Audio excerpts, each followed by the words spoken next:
कहानी शुरू होती है दिल्ली के जंतर मंतर से, जहां हजारों लोग इकट्ठा हुए और वही आग दिल्ली के जंतर मंतर पर वापस लौट के आ गई। इस बार मुद्दा है तो सिर्फ आरक्षण। हाँ, सन 1950 में जब हमारा संविधान लागू हुआ, सिर्फ व्यक्ति को स्कूल नहीं जाने दिया जाता था, कुएं से पानी नहीं भरने दिया जाता था, तो आज तक इस आरक्षण को नहीं हटाया गया।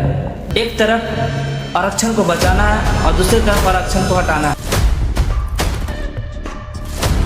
कहानी शुरू होती है दिल्ली के जंतर मंतर से, जहां हजारों लोग इकट्ठा हुए थे, हाथों में तख्ती थी और सिर्फ एक ही नारा था, एसएससी सीजीएल में इंसाफ दो।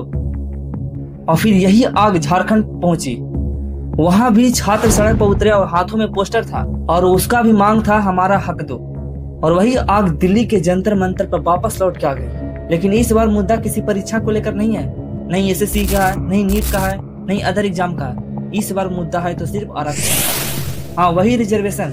आखिर क्या है रिजर्वेशन? एक तरफ लोग रिजर्वेशन को बचाने के लिए लड़ रहे हैं और एक तरफ रिजर्वेशन को हटाने के लिए। आखिर क्यों? इसीलिए सबसे पहले आरक्षण को समझो कि आखिर आरक्षण क्या होता है, रिजर्वेशन क्या है। तो इसके लिए आपको एक एग्जाम्पल समझना होगा। मान लीजिए कि किसी कॉलेज या स्कूल में 100 टॉफी का बांटना और उन 100 टॉफियों को 2 पक्षों में बांटना है। एक उस पक्ष को जिसका पहले से आरक्षण मिला है, जैसे ओबीसी, एससी, एसटी, और एक पक्ष को जिसका आरक्षण नहीं मिला, जैसे जनरल कैटेगरी। अब हम 100 टॉफियों में से 50 टॉफी को पहले से आरक्षण वाले के लिए रख देंगे, अलग से फिक्स कर देंगे कि ये 50 टॉफी आरक्षण के लिए, और बाकी 50 टॉफी में दोनों लड़ेंगे, यानी जनरल वाला भी और आरक्षण जो मिला है जिसको भी।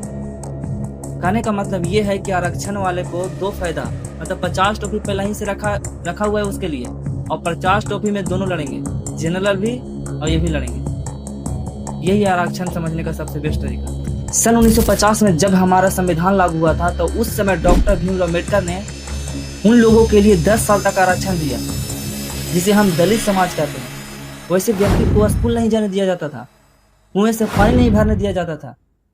अब इसका साक्षात प्रमाण डॉक्टर भीमराव अम्बेडकर खुद का, उन्होंने खुद कहा, मैं भी इस अपमान को झेला। उनका कहना था कि यदि दलित समाज जब सवर्ण समाज के बराबर आ जाएगा, तब हम इस आरक्षण को हटा देंगे। लेकिन आज तक इस आरक्षण को नहीं हटाया गया।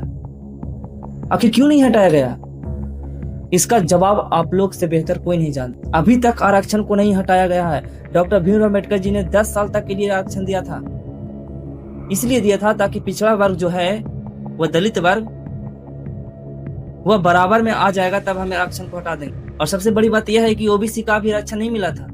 सन 1990 में मंडल कमीशन आया और ओबीसी को 27% आरक्षण दिया।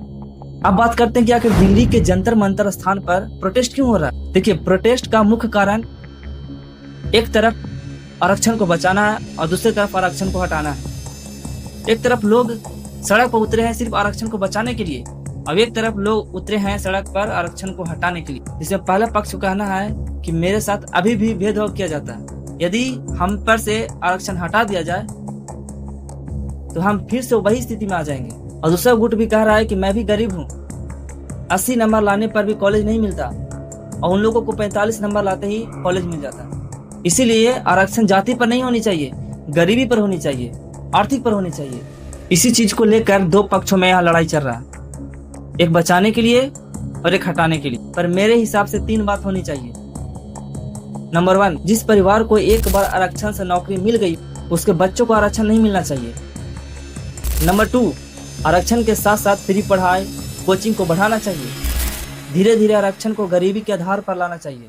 आरक्षण किसी का हक छीनने के लिए नहीं, सबको साथ लाने के लिए बना था। आपको क्या लगता है, आरक्षण हटना चाहिए या गरीब के आधार पर होनी चाहिए?